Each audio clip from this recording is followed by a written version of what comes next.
What's good, you guys? Welcome back to my YouTube channel. If you're new here, please welcome. So you guys, ndauya nenyaya iri kunetsa, nyaya iri kupisa mastreets, nyaya iri kundengendetsa mastreets zvaizvezvi, nyaya yamaingana kapfupi. So maingana kapfupi are definitely on a separation iyo iri kunetsa mastreets, iri kutaurwa nevanhu vazhinji mastreets. So kapfupi is alleging kuti mainga vakamuchita, mainga vakaita chimwe chikomba vari mumatrimonial home yavo, vakabva vaita chikomba izvo zvakonzera kuti kapfupi auye pamhepo achitaura kuti iye ane mavh11 pamusoro penyaya iyoyi. Saka kapfupi ari kutaura kuti inini mavh11 handinawo, ndinogona kumabuditsa because mainga vakandichita tichiri tese. So you all know DJ Ola vabva vakasika kuchibata chichiri kupisa, ndobva vadedza mainga kustudio. Mainga vakauya vachitsanangurawo, vachitipa zvizere side ravo renyaya, vachitseketudza kuti aiwa havasi kuramba, mosha havasi kuiramba.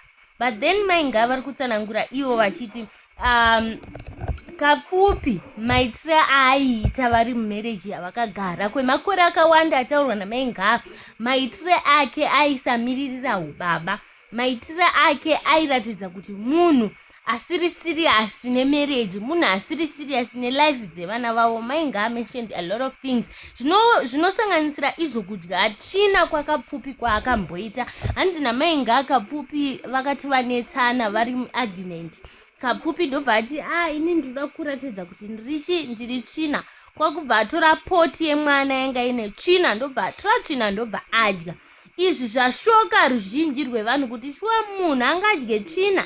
Ola atozosvika pakubvunza zvekare kuti imi muri kutaura tsvina chaiyo here kana kuti chii, nekuti we were all expecting kuti maybe akatora akavadira, but hanzi akatora tsvina akadya, hanzi kuratidza kuti ndiri tsvina. And we're like, guys, levhu racho rekupenga kana kuti levhu racho rekuratidza kuti ndiri tsvina iri hariko guys. Izvi hazviko izvo kuti munhu anotora tsvina wodya tsvina. Guys, zvakaoma. Ndo zvimwe zvezvinhu zvashoka vanhu vakawanda paintaneti. Vanhu vakauya vachibvunza, vamwe vazosvikawo pakubvunza kuti ko poti nemwana yepu yaichengeterwei, hanzi puu yemwana yaichengeterwei mupoti, because we all know kuti quickly iwewe as long as mwana toita pumpoti pari kunomubvisa wobva watoenda unorasa poti. Ko zvekuzochengeta poti nepuu chachi, hanzi nevanhu upfende hwaiita mainga vane uratidza kuti munhu ane utsvina, nekuti poti nepuu inochengeterwei pamba, inochengeterweiko munhu akaikika nebhutsu nemisteki ikakutuka. So ndo dzimwe dzenyaya dziri kuitika. Inini zvangu definitely I don't expect kana kuti chinhu chandinongoda kupova nenzeve vanonzwa kuti marriage yako kana kuti upenyu hwako, keep it private. Pane zvimwe zvinhu I've seen a lot of marriages wreck because of vanhu vasina hana. Kani kadiki kawaita nemukadzi wako wakutochiposta pasocial media, kani kadiki kawaita nemukadzi wako watochiposta pasocial media.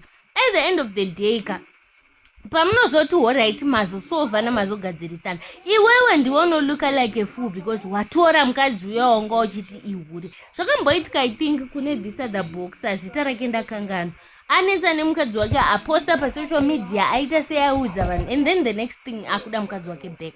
Now waakunyara kuti uchitora munhu yeya back because wakamupublisha ukamutanisha image kuti ihure. Hasi kujustify kuhura, hasi kujustify zvakashata. But then I really think kuti maissues anechekuita nezvemudzimba, like these sensitive issues, people should solve them underground. Nyaya dzakadai so dzinoda kuti vanhu vasolve underground, vasaite zvekuita zvekuuya pamhepo muchitsanangura marriage life yenyu, mukadzi mukuru kana kuti murume mukuru kugariswa pasiti uchibvunzwa nezve marriage life yako. I think it's not worth it.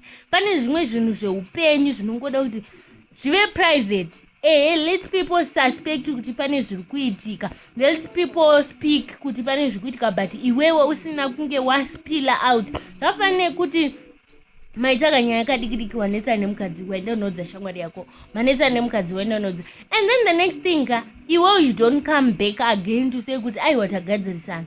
That friend will keep hatred. Zvakafanana even nehama waro manetsana. Alright, let me not side gender based violence. manetsana nditi, we had an argument, and then you quickly rush to your relatives wavaudza kuti murume wangu anodaisa hamari chichichichi, and then you go back home mogadzirisana ndini. Kugadzirisana kwenyu hauna kudza hama dzako. The next time manetsana futi wobva waenda futi murume uyu anodaidaidaidaidaidai, hama dzezve they end up hating the guy. Vanopedzera vakuvenga murume uya. Imimi masara kunoku maright maabho magadzisana, but then murume uyu nehama idzi hazvichatokenerane, because how can I smile when my sister is being maltreated?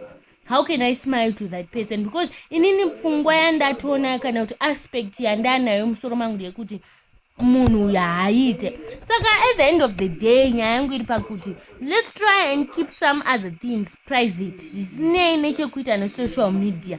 Dzimwe nyaya hadzidi kuti dzisolverwe pasocial media, dzimwe nyaya hadzidi kuti dzisolverwe papublic, dzinoda kuti tisolve tega, because at the end of the day panozobuda zvinhu zvakawanda zvinopedzisira vanhu vakurwadzisana, zvakafanana izvozvo zvekudya puu. Chimiro chake in a way I think kapfupi nekutaurwa kwazvaita kwekudya puu. Chimiro chake iye pachezvake chine kakutanishika kachatoita, because when people hear kuti munhu aidya puu yemwana, they start to think kuti munhu uyu akutopenga, and for sure munhu anodya tsvina munhu anopenga. Now you want to do some things business, and what people overlook you because they think kuti munhu anodya tsvina, how can we give that person business? Tompa sei munhu anodya tsvina, munhu anoita zvekudhakwa. Saka things like this could be avoided rather than kuti vanhu vangota njara kunjara vachimhanya vachiuya pasocial media. And at the end of the day social media haisiriyo yakakusanganisai, social haisiriyo haisiriyo yakavaka muchato wenyu. You guys deserve to like talk things through sema adults. Kana zvaramba we sit down, we discuss divorce. Kana tichita divorce toita divorce. There is no need for you to come on social media muchita drama rakadai back and forth, and at the end of the day mune vana vakura. I heard mainga vachitotaura kuti tine muroora, and then muroora anenge achitoonawo zvinhu zvakadai. Haisi image yakanaka, zvipise chimiro chakanaka kuvanhu, kuvana, especially kuhama. Unoita sewadzikisira, kutoshora dare ikoko, kuendesa zvinhu zvemhuri pamhepo panoonekwa nevanhu vese. You are a public figure, but sometimes you need to keep your things private.